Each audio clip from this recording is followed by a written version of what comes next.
ato ang Sunday school time. So salamat sa Ginoo maayong panahon og niamo uban kanato. Sige, so di ta maglangan, manindog ta. Let's get your Bibles, turn it with me to the book of 2 Corinthians chapter 8.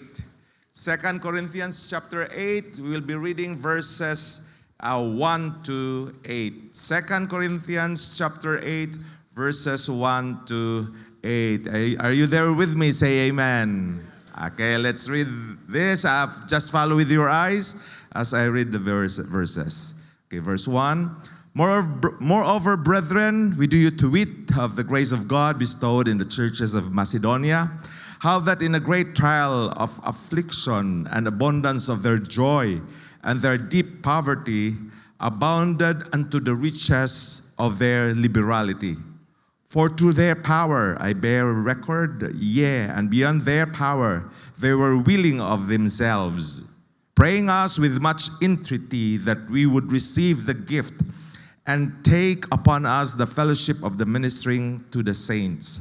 And this they did, not as we hoped, but first gave their own selves to the Lord and unto us by the will of God. Let's pray. Heavenly Father, thank you for your word. May you help us open our eyes for us to behold wondrous things out of this, O God, sa among pagtuon karon in Jesus' name.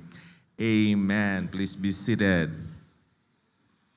Okay, this is now our another topic sa atong Sunday school. So we title ato ang pagtuon karon sa atong Sunday school, The Macedonian Churches Generosity, no? Ang pagka-generous sa mga churches dito sa Macedonia as recorded in verse 1, no? So if you notice in here the word being generous has something to do with liberal in giving. Liberal means one who is open-minded, no?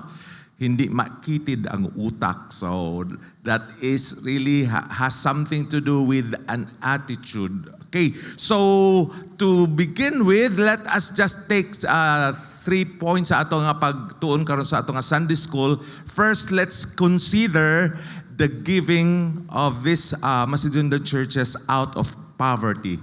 The giving out of poverty. So if you notice in here, there is a verse 2, ato makita how they, how that in a great trial of affliction, their abundance of their joy and their what? Their deep poverty. Okay, it's one thing for a person or a group of people experiencing poverty. No, so murag lisod na gina. But if it is already in that sense we call a deep poverty, naglisod na galisod yun og ayo. So in this case, ang mga Macedonian churches in this particular situation have their financial hardship, no? So despite of this, na sila mga hardship financially, they gave generously, no? Naghatag sila sa madagayaon gayud. Okay, so if you take a look at sa Luke, no, atong tan-awon sa Luke chapter 21 verses 1 to 4, makita nato even ang story sa widow, how she offered, no? So makita nato sa verse 1, and he looked up and saw the rich man casting their gifts into the treasury. And he saw a certain poor widow casting in thither 2 mites. And he said, of a truth, I say unto you that this poor widow hath cast in more than they all. Okay, for all this have all of their abundance cast in unto the offerings of God, but she of her penury, of her destitution, no, hath cast in all the living that she had. So makita nato nga diin kaning mao nga poor widow, no, out of her penury. When you say penury, it has something to do with ang poverty niya was so extreme that one lacks the means of to provide for oneself. Meaning, ang iyang kaugalingon nga mga gikinahanglan ba, di gani niya masupply. Pero even then, ato makita diri sa story nga diin ang widow out of her poverty, her penury, her deep poverty, nga diin iya mas naghatag siya, no? Labaw sa mga naghatag nga tua didto. No? So that is how we can see on this. Pwede ba na? Makahatag, we can give if we have, di ba? But in this case, sa iyang paghatag, no? Nakita nato nga ultimo ang unsay naa niya ba, mura bag ug unsa pay makita niyang ihatag, iya pag yung ihatag. So makita nato nga din unsa siya ka pitos sa iyang sitwasyon. But even then, she gave generously. Now, what does Proverbs 11 verses 24 and 25 said? Okay, ingon siya diha sa verse 24 and 25, there is that scattereth and yet increaseth, and there is that withholdeth more than is meet, but it tendeth to poverty. So makita nato how in this particular passage nga naa ba the existence of those nga diin even sa ilaha, no, naghatag sila pero may kasagaran og mohatag di ba makuhaan man ta, no? Di ba makuhaan, pero sa ani nga case sa iyahang panghatag nag-increase. Makita nato na how the Lord blessed, no, sa even sa mga tao diri, even sa church o even sa atong makita sa atong pastor nga diin ang pagpanalangin sa Ginoo once we do or once we have this scattering or giving. Okay, and in verse 25 it says, the liberal soul shall be made fat. Not liberal, one that is open-minded, one that is ready to give. Sa iya, hanaana sa iya, he had that attitude of giving. Shall be made fat, and he that watereth shall be watered also himself. No? So, even sa law of physics na gitawag nato og action reaction. So for every action there is equal and opposite reaction. So makita nato diri nga din kung ikaw maghatag, no, or water others, ikaw pud diligan, bubuan. So that is how mingtag pirmi lamang kog hatag, uy wala may na ako. Wala ang Ginoo wala nagpakabutabungol kung unsa imong gihimo para sa buluhaton, unsa imong atong gihimo para sa offer nato even for the sake of the mission, no, sa atong faith promise offering, and even how we do this in a sacrificial manner. So there is truly blessing when we give generously. No? So naay panalangin. So di man siguro na makita sa bahan, wa man siguro ka nakit-ing nga naghatag, no, labi na kay gisulod magsubri ag pila ka to iyang gihatag o what, pero nakita na sa Ginoo og wala nakakita ang Ginoo nga tungod di ana mubalik ra gyud na sa atua. No? So in some ways di siguro na to mahibal-an, but the thing is it will go back to us as we are doing it to others. So their deep poverty, even sa case sa mga churches at Macedonia, their deep poverty was no barrier to their generosity. Kumusta man ka? Okay, naman ko makuot sa bulsa, no? Di lang gani mga lingi, naapay mga bills, di ba? So in that way, but how was our giving? Unsa may ang ato nga paghatag, kumusta man? So true giving is not about how much we have, but how willing we are to give sacrificially. Giving sacrificially for the sake of others. No? So murag not thinking ba nga murag pirmila kag una sa imong kagalingon, but rather we are thinking of others. So sa case sa Macedonian churches, their poverty didn't led to stinginess, kanang meaning pagka dili liberal, dili pagka generous, pero kani it lead to abundant generosity. Di ba sa ilang paghatag marag makaon ka, of course, again we can give what we have, dayon unsa man nga klase nga paghatag. So meaning sa unsang paagi ta makahatag. Siguro imong evaluate imong kagalingon. Mao ra man ni ako karon. Akong sildo gamay ra, na ako'y business murag hapit pa maka ginansya, no? Or ginansi ba hinoon. But the thing is, we can give sacrificially even when resources are limited. No? So, unsa man atong resources ang atong panudlanan? Abundansya ba? But even then, we can still give. That is only for us to do such thing. So why not reflect on areas where we can give despite of financial limitations? Namanggit tayo limitations financially, siguro, di ba? Or in terms of materials na natay limited ta. But even then, may limited pero So why don't we give sacrificially? Na? So marabag, kana lagi gingon nga og dapat ko'y 1 million, muhatag ko sa Ginoo, ana bitaw? O ani? So sa imo karon unsa man praktisa na nato, na? Magamay man og madako na or unsa man nga stage sa imuhang sa blessing nga gihatag sa Ginoo, why don't we do our thing, our part in giving, even naka sa imong deep poverty or what, but we can give despite of our financial crisis or material limitations, no? So meaning we can look for opportunities nga diin makaserve ta sa uban, di ba? Naman ko ani, so why not serve or give to others which we have, no? And just trusting God to provide us.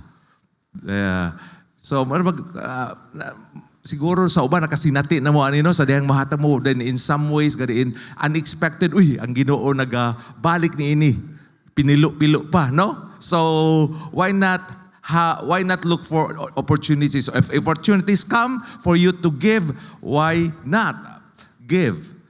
So just trust that the Lord will provide for our needs. So even we can pray for a heart. Sa man ako ang kung ano yung medyo kulang man yun. So pray, Lord, tagay ko kasing-kasing nga muhatag, no? So dili not based on my unsa ba pagkaambudansya, pero a giving based on sacrifice. Okay, so we can the Macedonian churches, they gave out of poverty, out of deep poverty. Sige. So murag ang ato karon di pa na mao kaysa sa ilaha, no? Kung buot lang kay they are in deep poverty. Now, what else? Not only that the Macedonian churches give out of deep poverty, but their giving is with abundant joy. Ang ilang paghatag na ay kalipay. Dili lang kalipay nga enough, but this kind of joy is abundant. Okay, what does verse 2 atong basahon pag-usab? The abundance of their joy and their deep poverty abounded unto the riches of their liberality. The abundance of their joy, na sila kalipay, kalipay, gaawas, no? Abundansya, no? Gadaghan nga, the abundance of their joy, no? It is the thing nga diin marked sa ilahang paghatag. So meaning their giving was marked by joy, na ikalipay, even in the face of kalisod or suffering. Now, if I quote Acts chapter 20 verse 35, we can see how it is being said in here. I have showed you all things, how that so laboring ye ought to support the weak, and to remember the words of the Lord Jesus, how He said, it is more blessed to give than to receive. Okay, so meaning, the thing is, we should have this joy of giving. We know that as mentioned in here, no, how the words of the Lord Jesus, as mentioned in here, it's blessed to receive, right? Bulahan kang makadawat, right? Kung na kayo nadawat, panalangin, di ba? Labi na kung nga, di mo pag yung paborito ba? Ang akong need na nahatag pagid ba, no? It is a blessing, no? It is a blessing that we receive something. But the thing here, it is more blessed to give. So panalangin man nga makadawat ka, pero mas panalangin kung muhatag ta, no? So and in that sense we can just do this with the joy of giving. Okay, according to 2 Corinthians 9:7, we can have this attitude of joyful giving also. Unsa may giingon dire? Every man, kadausa nato, according to as he purposeth in his heart.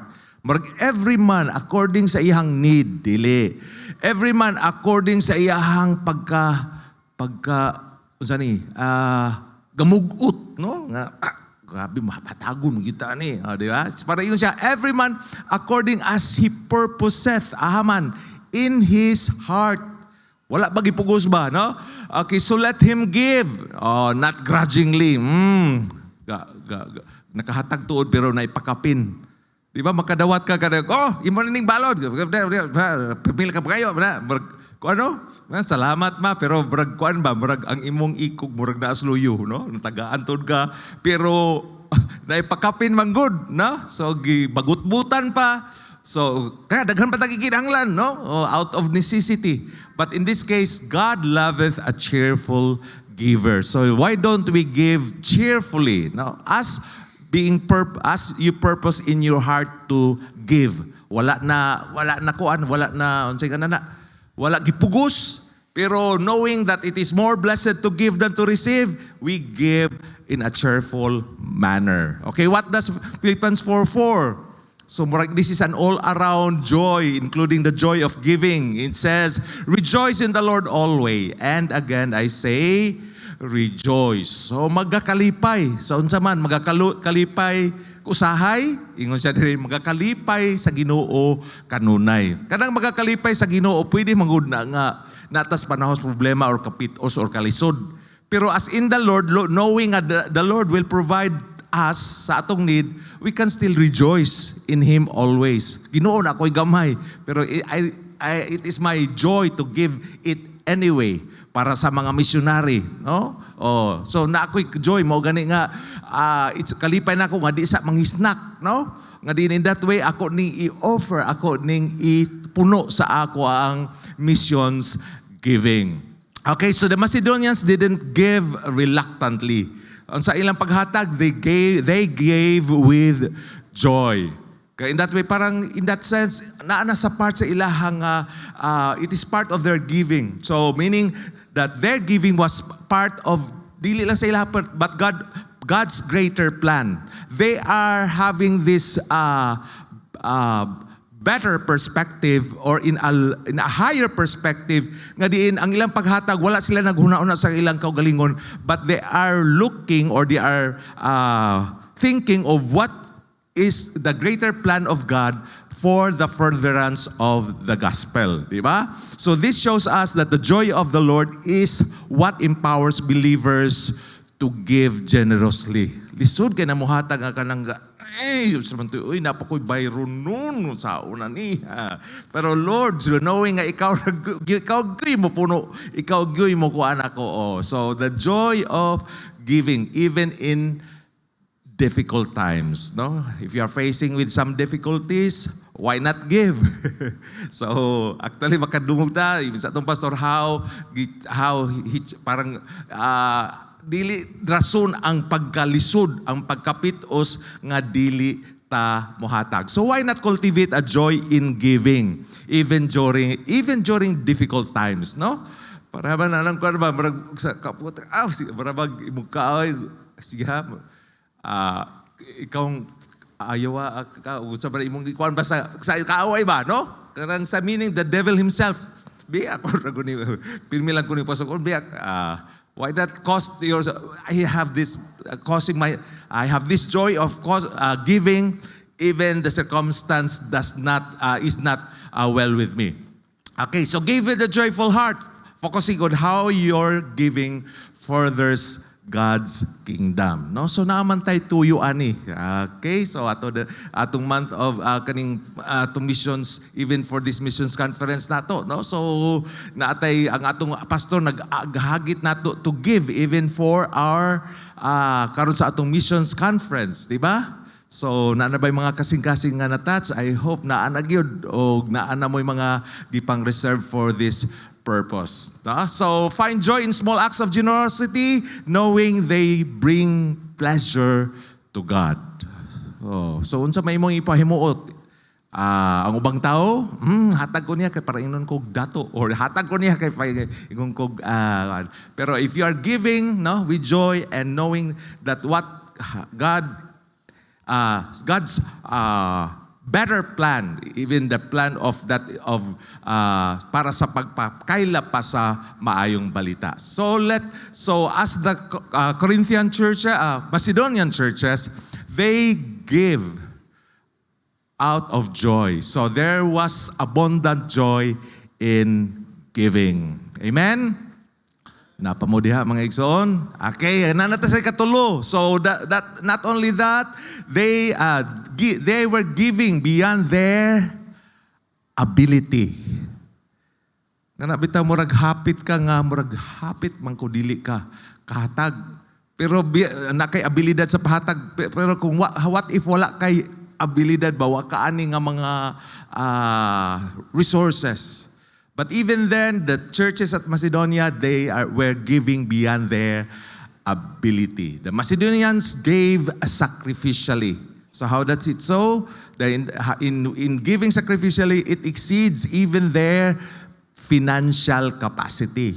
So unsa man sa ato amo ra gini kapasidad ba sa paghatag, but when they gave beyond their ability, so that is actually on sacrificial giving. Verse 3 of 2 Corinthians chapter 8, for to their power I bear record, and beyond their power they were willing of themselves. So unsa man, they gave beyond their power. So murag ka ng power at has something to do with your parang ability, di ba? So in that sense, how they gave beyond their ability to give. Beyond their capacity to give. What is your financial capacity? What is our financial capacity? And with that assessment, could we give beyond our financial capacity? The usual giving, mumao ni mong pledge, why not try to Lord? Increase na ko rin akong pledge karon, and just nanindot nga makita nimo, nakakalipay nga makita nimo how the Lord provided you in some, what you call this, mysterious way, miraculous way. Kaya makita nimo Ginoo nag-provide ba? No? It was beyond, no?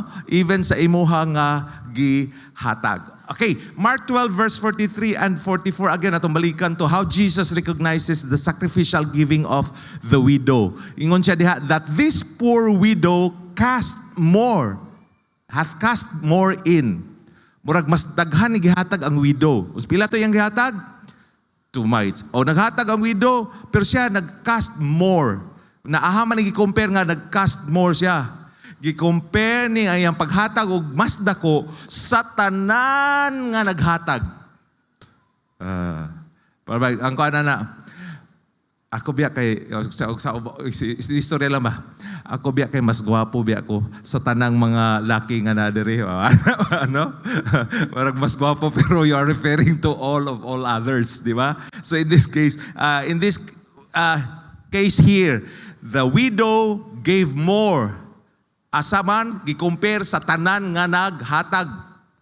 No? So dagko siguro yung lamot, but we can say how is it percentage-wise? Siguro percentage-wise sa mga dato 30%, 50%, pero ang widow percentage-wise yung gihatag was 100%. No? Kay he gave all that he hath, di ba? He cast. So in that sense, he as Jesus saw it, he gave more than they all. So even in Philippians 4:19, Paul says to those Christians, but my God shall supply all your need according to His riches and glory by Christ Jesus. Providan ko sa Ginoo. But if you can see the context in here, there was the giving first. No? There was some sacrifices being made by the Christians. And Paul says, tungkol sa imong mga sakripisyo sa paghatag, ang Ginoo maga-supply sa uban nimong gikinahanglan. Dingon siya, ang Ginoo maga-supply sa tanan nimong gikinahanglan. No? all your need according to His riches. So, unsa man ang pagkadato sa atong Ginoo in glory by Christ Jesus. That is how He will provide all our needs. But first, we are to give. No? Even out of the poverty, we are to give. Okay, we are to give with joy in our hearts. No? And in that way, and sacrificial way of giving, and knowing that the Lord will provide all your needs. All good. All na, tanan pa, no? Dilingog, uban lang. Yung kagang ako, laging kutsi, sir, wala lagi gi-provide. Imuha ba ng need o wants na nimo? Wants na siguro na nimo, no? Kada imuhang something that you are really needing for now. Siguro, sa sunod nga panahon, need na nimo, no? So, depende sa how the Lord blesses us. Okay, and even sa katong widow of Zarephath, no? How he gave to Elijah despite her lack. Ingong lang man good to si Elijah out of nihit ba sa panahon, sa famine. Ingon na siya, but make me thereof a little cake first. No? In 1 Kings chapter 17. Himo isa ko. Oh, meaning prioritizing, parang sacrifice sa, unsa na mo makita, para lang man sa akong anak. Pero ingon si Elijah, himo isa ko. No? And as mentioned, the barrel of meal shall not waste, neither shall the cruse of oil fail, until the day that the Lord sendeth, sa verse 16, sendeth rain upon the earth. Okay, so meaning prioritize sa ang galagag sa Ginoo, or prioritize sa ang buluhaton sa Ginoo, or something that is not you yourself first but others. So that is, in this case, the Zarephath woman, she gave beyond her power to give. Mauna lang gusto iya. Amo na lang ni nganong manghatag pamangko, no? But in this case, beyond her power, she gave in a way. So giving beyond their power speaks of, actually, even sa Corinthian, Macedonian churches, their sacrificial heart. They gave not just from what they had, but what they didn't have. Lisod no, muhatag kag wala ka.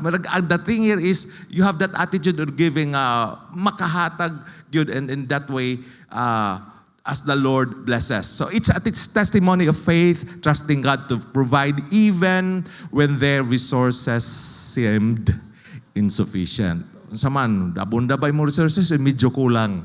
But even then, giving beyond our ability is what the Macedonian churches did in the time of Paul. Ani. So ato makita sa ilahang sub-points ang ato makita ni in giving beyond their ability.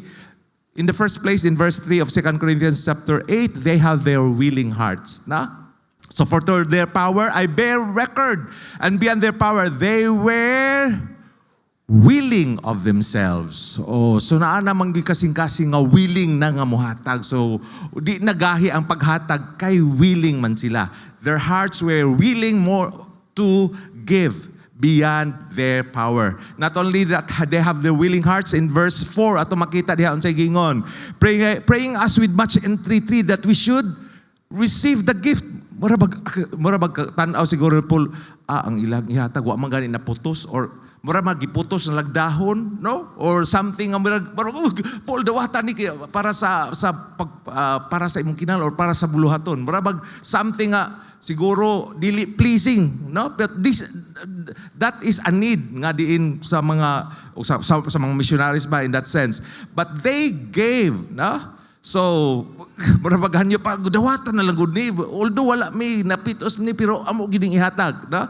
So, and take upon us the fellowship of the ministering to the saints. So, in that case, not only that they have their willing hearts, but they have such ministering hearts, ready to impart what they have, bisag nagkalisod, just to be a blessing to others. For the pastors, for the missionaries, and even for those who are working for the furtherance of the gospel. Okay, so not only that of ministering hearts, verse 5, and we are about to end. Okay, and this they did not as we hoped for. Wow, morning kanindot diri oh. But first gave their own selves to the Lord. And not unto us, but by the will of God. ang nakanindot kung kada bitang kag hisguta og hatag, marag kana bitang unsa man hatag ko dili. Pero ang the thing here is sa Macedonian churches, the thing here is themselves, no? Ang ilang kaugalingon dili lang naa sa ila, unsay wala nila or unsay ilang kapagkapitpos, pero Ginoo niya among mga kaugalingon, among ihatag, among i-commit diha sa imuha. Para bang just use us of what we have, pero here we are. Among kinabuhi, among hala diha kanimo. No? So first gave their own selves.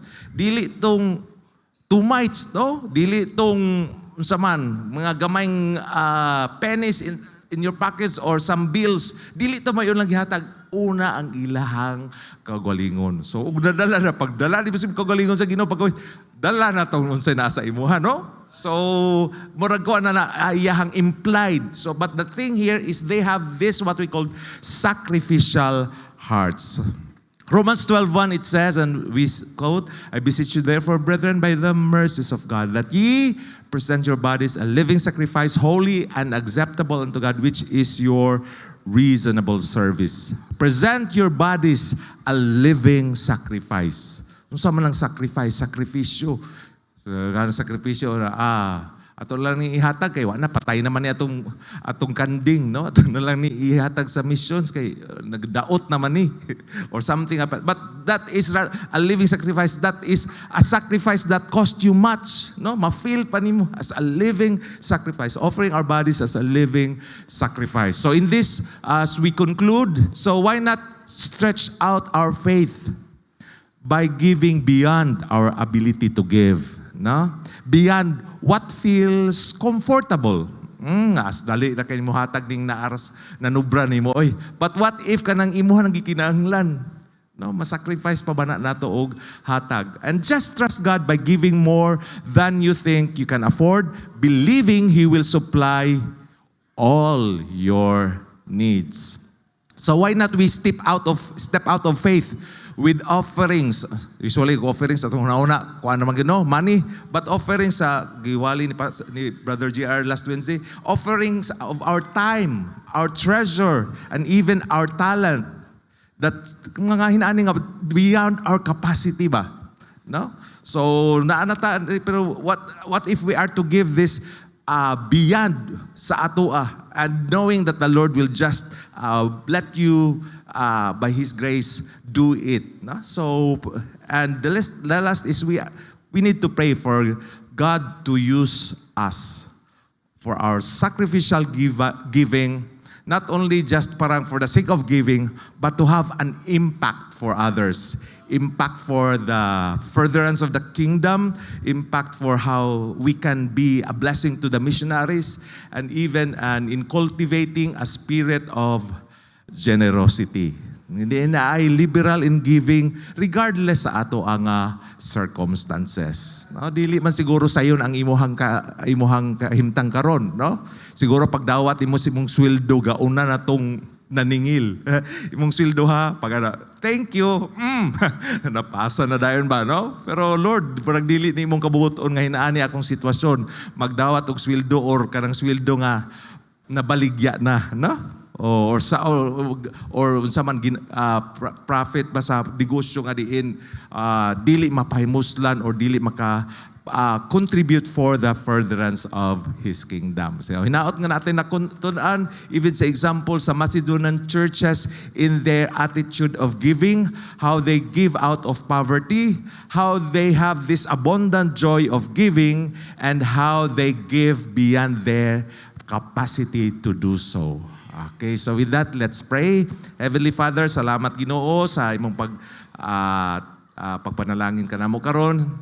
Let it be nga dili to malabang kawang mong natun-an ron Ginoo sa challenge ani nga help us nga diin amo kining ma-apply, and in that way we can step out of our faith and we can have this joy of giving for the sake of the gospel. In Jesus' name, amen. Let's have a